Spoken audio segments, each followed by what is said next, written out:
Welcome back to the Bite Size Podcast. I'm your host, Lorraine Michaels, and today I have a repeat guest, and I'm so excited to have Amanda back on. Miss Amanda Soukoulis. Yes, I'm so glad you are back on. How are you, my friend? I am excellent. How are you? I'm doing amazing as well. So, if y'all have been following and you know, Amanda was on about a year ago in July. And so I'm so excited to dive in. She's been killing it. I've been seeing client testimonials, her traveling, speaking. It's just, I've loved to watch her and her business and how she is showing up and helping people, how that has just expanded. So, Amanda, tell us, since last year, July, what is new? What has been going on? What has changed in your life? Wow. First of all, I can't believe it was over a year ago that I was on your podcast. It feels like it was just yesterday. Time just has really flown. As far as what's new, what have I been up to? That's such a loaded question because what have I not been up to? Life is so full, it's so abundant.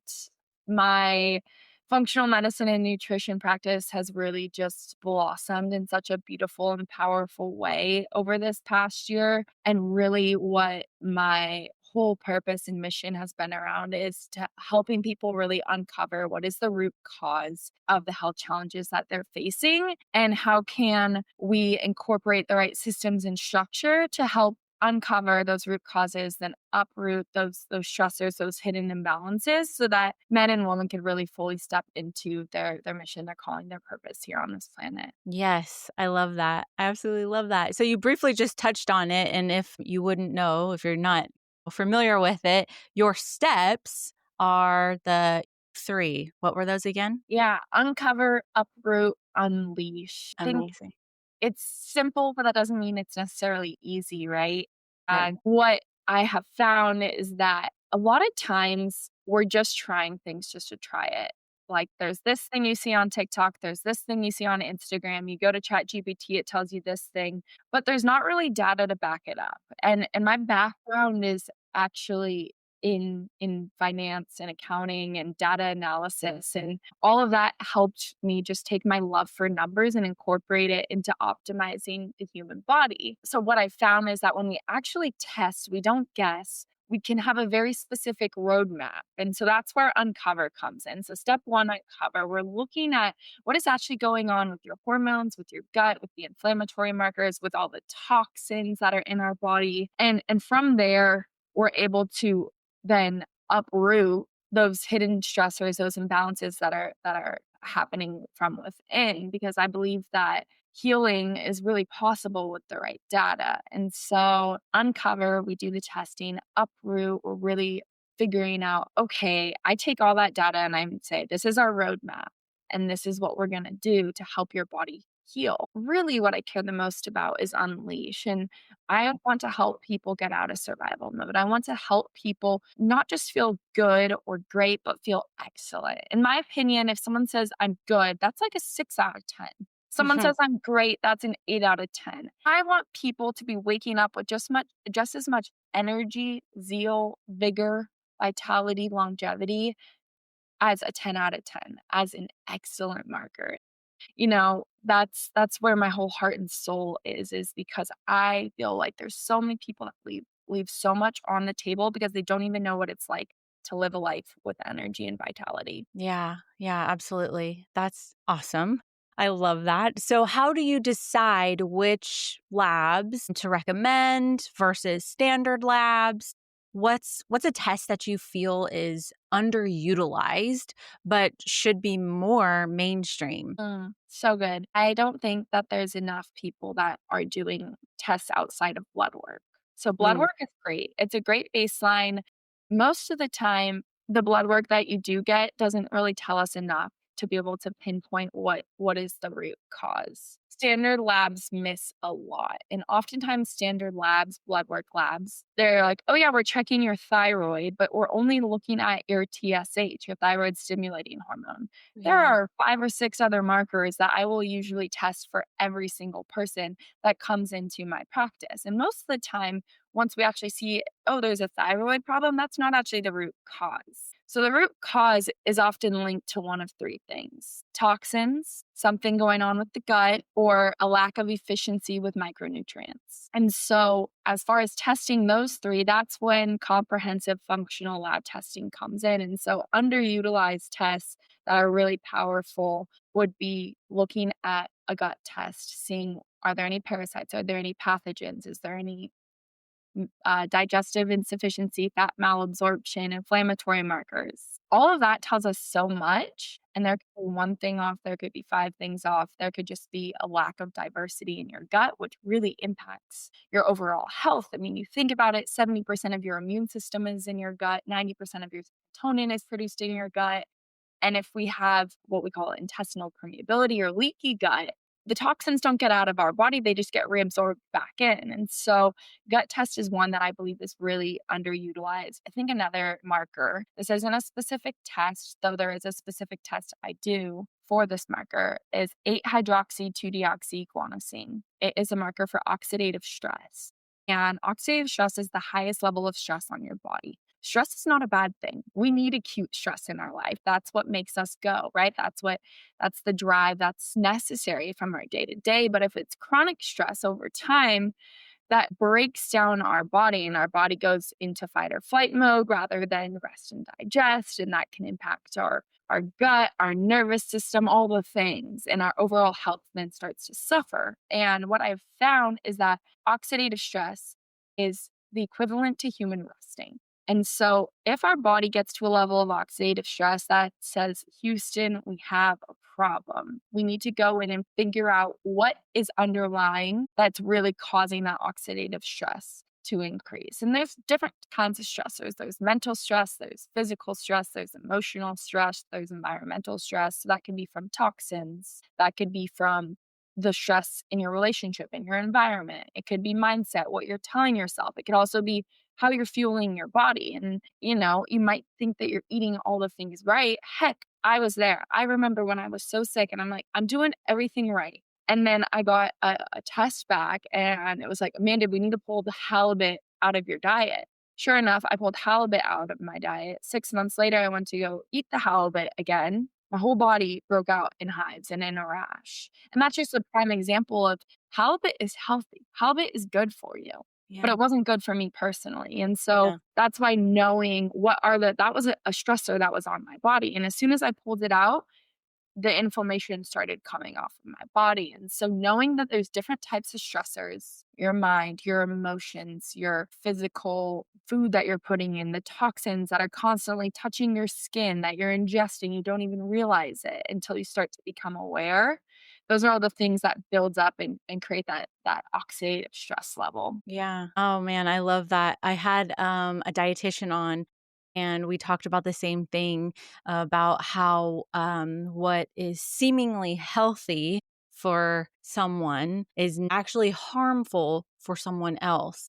And how just the normal blood work that, typical Western medicine practitioners do, it's not really looking at the full picture. It's just like this very narrow, and no shame, no shade to Western medicine. I think there's a time and a place for it, but it's not the end all be all. That's why functional medicine is so riveting, because we're looking at the root cause. We're getting to the root cause and we're finding out what is specific, the specific needs for that specific patient. So I absolutely love that you do those tests and you look at those things, and then we treat the person as a whole, but also individualize the things that we need to hone in on. So when you're working with a client and we did the uncover, the uproot, we did those tests, and now we want to unleash. I know, well, I'll let you go into that. So how are we optimizing? What then are we going to start introducing to these clients to unleash and optimize? Yeah. Well, the first thing is we really have to create foundations and systems and structures into your day to day that's going to be something that's sustainable for a lifetime. And so, what does that look like so that you're not just getting back on a yo yo diet? And some of these things are simple. It's how do we create the structure for your morning? How do we create the structure for your evening? What do we need to do proactively when you're going out to eat, when you're traveling? What do you need to do if you're feeling hungry, angry, lonely, or tired, right? Like when some of life's stressors hit you, how can you be resilient and bounce forward, continue to move forward through that? And I believe that that comes into the mindset. So much of it is mindset, and so much of it is having the right systems and structure in play. My willpower is horrible. I have horrible willpower. So what do I have to do? I have to create the systems and structure, and I have to I like the triangle of you need motivation, inspiration, and discipline. You need all three of those, right? Motivation is gonna what gets you started. Inspiration is gonna be something that for me, that's like my creative outlet that helps me just really like feel inspired to move. And discipline, that's the consistency that compounds over time. And so what I'm teaching is how to actually live that out. Embodied transformation. I believe that once those systems and structures are in place and the body goes through the healing, then we can get to a place where we're optimizing. And when we get to a place where we're optimizing, this is where the fun stuff starts. Right? Mhm. This is where we get to focus a little bit more on physiological regulation, which is just looking at how can we maximize your heart rate variability, which if you're not familiar with that, that's a metric for how balanced and ready your nervous system is to take on the day. And so the higher the HRV, the better. So, what systems and structure can we put into place to continue to elevate that, right? Our body thrives on structure. And so, when we do that, we could see the HRV beginning to increase. Another huge thing is peptide therapy. And peptides are something that I have absolutely fallen in love with over the past year or so. And that's because of how big of an impact they've had on my life. And so, if you're not familiar with peptides, they are just chains of amino acids. So, like a protein is 50 chains of amino acids or more. Anything that's less than that is a peptide. Many people have heard of insulin before. Insulin is a peptide. There's so many different kinds of peptides, and they're like the language of the cells. And what they do is they help create cellular function again. And so most of the times, all dis-ease in our body can be linked to the cellular level. So if we're able to help bring in the support, fix support, the specific troops for a specific purpose, our Mm. body can heal and optimize even more. And so I'll just use one example, epithalin. This was the very first peptide I ever used. I had just found out that I had black molds, and I was talking to a doctor who's been researching, studying peptides for over 10 years. And he said, Amanda, my wife had black mold. This is what we did for her. I said, great, let's do it. Yeah. Whatever it takes to get rid of this because it was really draining my energy. Yeah. And so he said, the first thing that we're going to do is this 10-day reset of epithalin. And my restorative sleep, if you're not familiar with restorative sleep, that's your REM sleep and your deep sleep. The quality of your sleep matters just as much as the quantity of your sleep. And my restorative sleep was around 48% at the time. The average American's restorative sleep is between 35 to 45%. So I already had a high percentage of restorative sleep. And my goal for epithalin was really to just do a DNA reset. That's what it is. It's a DNA reset. Epithalin is known for longevity, but it also resets your pineal gland, which resets your circadian rhythm, and it's also known to help with your hormones. 10 days in, it's a 10-day reset. Sorry, 3 days in to my 10-day reset, my restorative sleep had jumped from 48% to 60%. So I'm getting on average 12% more in REM sleep. And so I think about, okay, well, that was the best $450 investment I've ever made because now I'm 12% more productive every day. I'm 12% filled with more energy. My brain is functioning better. My body can push harder in the gym, and therefore I'm optimizing. So that was my first step into peptide therapy. And then I went through a phase to get rid of my molds. And so I got rid of the mold toxicity with a specific peptide called basal intestinal peptide. And I retested at the end of my protocol. And the black mold marker that was there was a few of them that were way in the red, came all the way down to the green, like below 1.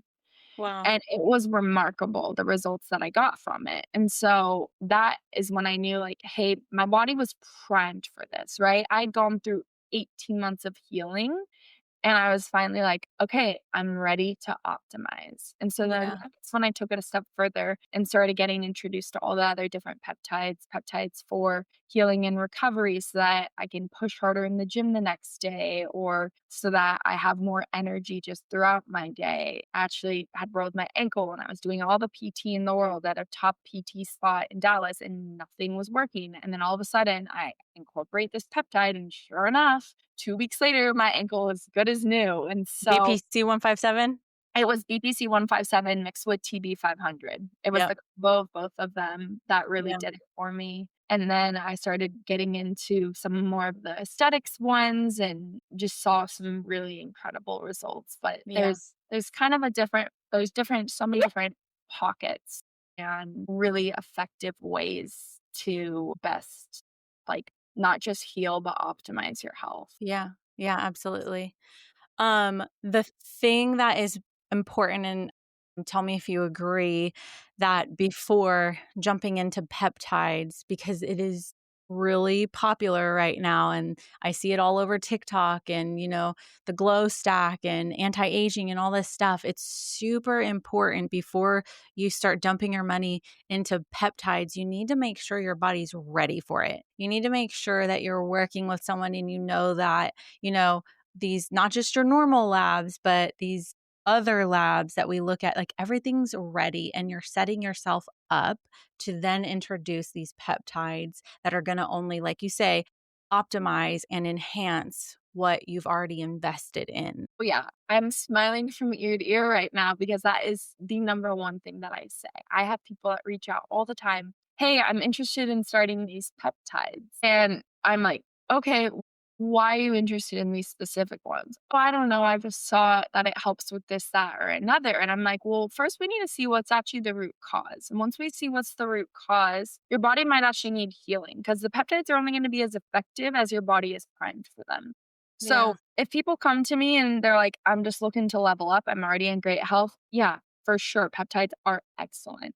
But I would never recommend someone to just go try peptides just to try them without first having the data, having information, and knowing what is the plan for these peptides. Yeah. Yeah, absolutely. We kind of touched on it here and there throughout, but I really want to kind of dive a little bit more into it as far as this initial step. And I know especially like from your journey as well as my own, that initial step can be the hardest part. And that investment can also be another, I don't want to say roadblock, but maybe a mental block. It's that mindset of whatever it is. If maybe they have that money mindset and they think that they're not worth it or it's too expensive, or the investment piece of it is such an important part to talk about and empower other women to take that step, because it's so vitally important and you're so worth it. And I know it's something that I've been saying a lot lately is invest in yourself and in your health now while it's an option, rather than you have to because you're sick, or because the hospital bills or the treatment that you have to have. So you choose. You're going to invest either way. Invest in it now, and when you can optimize it and live a vibrant life, or you're going to have to invest in it and you're going to be struggling. Can you talk to us a little bit about that, making that investment and what Yeah. that looks like? Yeah, I remember I could put myself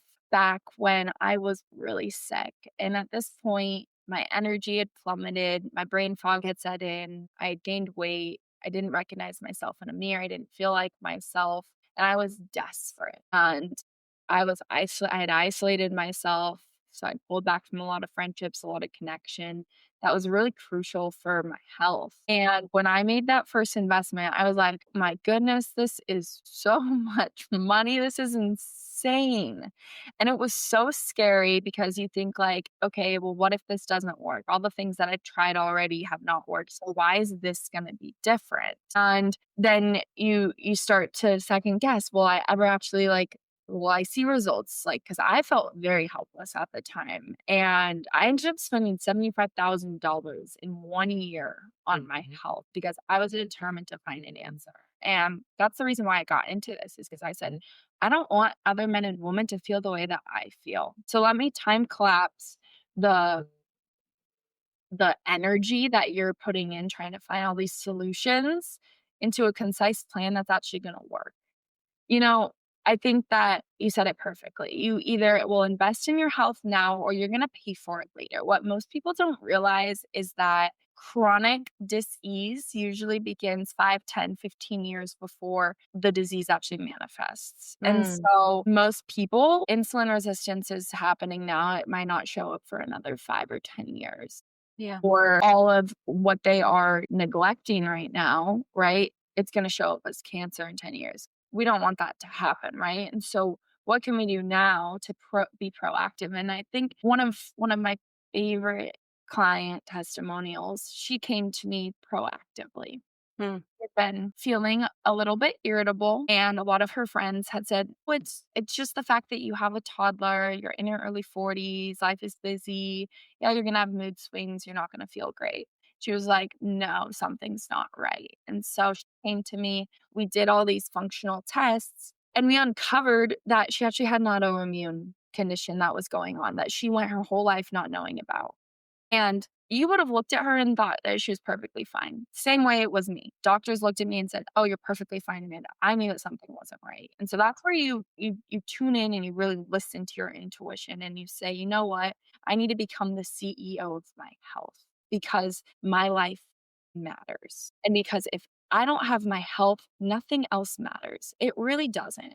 And wouldn't you rather be able to invest your money, your time, your energy into solutions that work, a path that works right now rather than having to be at the mercy of medication that one medicine well then that adds to another. That's the last thing I want to hear is when people say, "Oh, yeah, I took my mom in and she's now on 10 different medications." And she's at the mercy of those meds, and her life is pretty much at the mercy of that. And so that's what breaks my heart is seeing when people don't take that proactive approach because of that scarcity mindset. And something I always think about is if it makes me money, it costs me nothing. I think your health is the best investment that you can make because if you have energy and vitality and longevity, you can then go do above and beyond. And I believe that the thief comes to steal, kill, and destroy, but we're made to live life to the full. And what that looks like, right? It's trying to steal our mindset, say, "Oh, well, it didn't work in the past," right? What kind of fear is creeping in? And so when you can separate, okay, what do I want? What do I want to look like 6 months from now? Okay. And how many years have I been struggling for this? 10 years. So what is 10 years that you've been struggling with this for? Imagine if you just put in the work for the next 6 months, how much more you'll be able to do with your time, with your energy, with your resources, with your life. Like life yeah. is way too dang short, Yeah. to not Yeah. rest in your health. I know. I am into that. It's hard, but I know people are becoming more open to it. People are realizing, they're learning a lot more about what food really is and how it's affecting them. And, I think a lot of people are waking up to what we have been taught was good and led to believe to follow along with. People are questioning it now, right? And which I absolutely love because we should be, thinkers and figure things out on our own and do our own research and not just take, it for face value and believe what the mass media is saying. Not trying to be political by any means, but I'm just saying, like, use your brain and think about it and research. And if you're feeling this bad and you're being told that everything's fine, go with your intuition and realize that there's options. There's coaches and trainers out here such as Amanda and myself who we look deeper. We get you feeling, like she said, excellent, not just good, but excellent. So, Amanda, if someone is in that bus of, man, I just want to feel better, I want to look better, there's just something that's off. What do they do? How do they reach you? What's the best way to get in contact with you and start working with you to feel excellent? Yeah. Yeah. The best way to reach me, send me a direct message on Instagram at Amanda. Souks. You can email me as well, Amanda at Systems, systems.com. And Souk is spelled Souk. My last name is Soukoulis. But I'll say this too. What you just said is so brilliant. Like, what you're not changing, you're choosing. And life is not going to give you what you'd like to have, what you want to have, what you fantasize about having, what you dream of. It's going to give you what you're willing to fight for. And that takes action. It takes bold, courageous action. And those are the people who go change the world. Something that really just like lights me up is people who actually step out of that comfort and they're willing to say, you know what? I'm going to put my trust in someone else's hands to help me get from point A to point Z quicker. Sure, you might be able to figure out how to lose a few pounds, but oftentimes what I see is that it's not correcting the root cause. And then you just end back up on this health hamster wheel. And a year from now, I say, oh, so how's it been? How's it been going? Right? I want to know, like, okay, did you find a solution? Great if you did. But what breaks my heart is when people were so afraid to take that next step that they're stuck in the same place they were a year before. That's what breaks my heart, because life rewards people who take bold, courageous, consistent action. Yes, yes, that it does. I love it. And you have been a testament to that. Definitely. You have been taking bold action ever since I've met you. And like I've said in the beginning, I've absolutely loved seeing you just grow and blossom and you helping people and your mission. I just absolutely love. And I can't wait to see you continue to do this. Amanda, thank you so much for your time and coming back on and sharing about your journey, where you're at, where you're going, and how you're helping people. So thank you so much for being back on the Bite Size Podcast. Thank you. Thank you so much. It's been such a joy to be back on, and it's always great to see you and chat. Absolutely. All right, friends, if this episode has been a help to you, please like it, review it, drop us some comments. Let us know what was your favorite part of this episode and share it with someone who needs to hear this, who needs to get their health in order, who needs to make an investment in themselves, because that is the most important thing. Because like we both say, if you don't have your health, nothing else matters. Remember, friends, you are divinely created for a divine purpose, and there was no mistake in you.